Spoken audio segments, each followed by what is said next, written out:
Assalamualaikum warahmatullahi wabarakatuh. Kami dari kelompok 9 akan menjelaskan materi pertemuan 9, yaitu tentang berbagi masalah dalam pendidikan. Sebelumnya, perkenalkan saya Nadila Rahmat dan rekan saya Mela Amalia Putri serta Nazilia Fian Cantika. Pendidikan di Indonesia merupakan salah satu aspek kritis dalam pembangunan negara. Meskipun telah banyak kemajuan, masih terdapat sejumlah masalah yang memerlukan perhatian serius. Artikel ini akan membahas 4 masalah pendidikan di Indonesia beserta solusinya, memberikan gambaran komprehensif tentang tantangan yang dihadapi sistem pendidikan di negara kita, yaitu Indonesia. Yang pertama adalah masalah pemerataan. Pendidikan yang kurang merata menjadi salah satu masalah yang menjadi penghambat perkembangannya pendidikan di Indonesia. Kurang meratanya pendidikan disebabkan oleh beberapa faktor, antara lain yaitu perekonomian yang tidak mendukung, kurangnya kesadaran akan pentingnya pendidikan, serta pembangunan yang tidak merata pada daerah-daerah terpencil. Selain permasalahan ekonomi, kurangnya kesadaran masyarakat akan pentingnya pendidikan juga menjadi penyebab tidak meratanya pendidikan di Indonesia. Sampai saat ini, masih ada masyarakat yang memiliki pemikiran bahwa lebih baik mereka mencari uang sejak dini daripada harus menghabiskan uang untuk membayar biaya pendidikan. Baiklah, saya Nazilia Fian Cantika akan melanjutkan materi selanjutnya, yaitu yang kedua, masalah mutu. Permasalahan mutu pendidikan tidak berdiri sendiri, tetapi terkait dengan suatu sistem yang saling berpengaruh. Mutu keluaran dipengaruhi oleh mutu masukan dan mutu proses. Pembahasan dalam hal ini didasarkan pada komponen masukan, proses, dan keluaran. Mutu masukan pendidikan dapat dilihat dari kesiapan murid dalam mendapatkan kesempatan pendidikan. Duta Pusjas tahun 2004 menunjukkan bahwa sebagian siswa, 46%, berada dalam kategori tingkat kebugaran kurang dan 37% dalam tingkat kebugaran sedang. Data Susenas tahun 2003 mengungkapkan bahwa dari sekitar 18 juta anak usia balita, sekitar 28% atau 5 juta anak berstatus kekurangan gizi, dan lebih dari 50% anak SD atau MI menderita cacingan. Depkes 2003.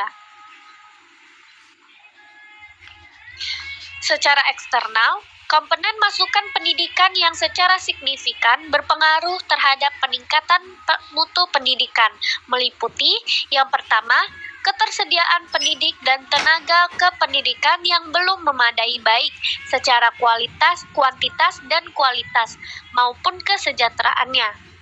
Yang kedua, prasarana dan sarana belajar yang belum tersedia dan belum didaya gunakan secara optimal. Yang ketiga, pendanaan pendidikan yang belum memadai untuk menunjang mutu pembelajaran.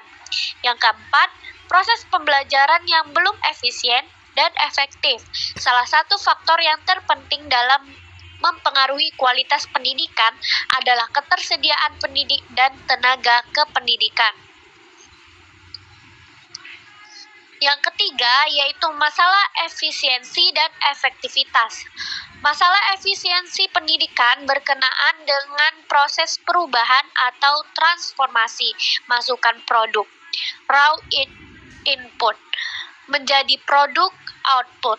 Salah satu cara menentukan mutu transformasi pendidikan adalah menghitung besar kecilnya penghamburan pendidikan, education wastage, dalam arti menghitung jumlah murid, mahasiswa, peserta didik yang putus sekolah, mengulang atau selesai tidak tepat waktu.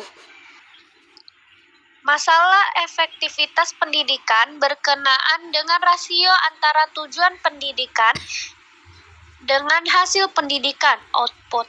Artinya, sejauh mana tingkat kesesuaian antara apa yang diharapkan dengan apa yang dihasilkan, baik dalam hal kuantitas maupun kualitas. Pendidikan merupakan proses yang bersifat teleologis yang diarahkan pada tujuan tertentu, yaitu berupa kualifikasi ideal. Jika peserta didik telah menyelesaikan pendidikan, namun belum menunjukkan kemampuan dan karakteristik sesuai dengan kualifikasi yang diharapkan, berarti adalah masalah efektivitas pendidikan. Baik, saya Meila Malai Putri akan melanjutkan presentasi. 4. Masalah relevan. Masalah ini berkenaan dengan rasio antara tamatan yang dihasilkan satuan pendidikan dengan yang diharapkan satuan pendidikan di atasnya atau institusi yang membutuhkan tenaga kerja, baik secara kuantitatif maupun kualitatif. Masalah relevansi terlihat dari banyaknya lulusan dari satuan pendidikan tertentu yang tidak siap secara kemampuan kognitif dan teknis untuk melanjutkan ke satuan pendidikan di atasnya. Masalah yang relevan juga dapat diketahui dari banyaknya lulusan dari satuan pendidikan tertentu, yaitu sekolah kejuruan dan pendidikan tinggi yang belum atau bahkan belum siap untuk bekerja. Baik, terima kasih. Itulah presentasi dari kelompok 9. Sekian, terima kasih.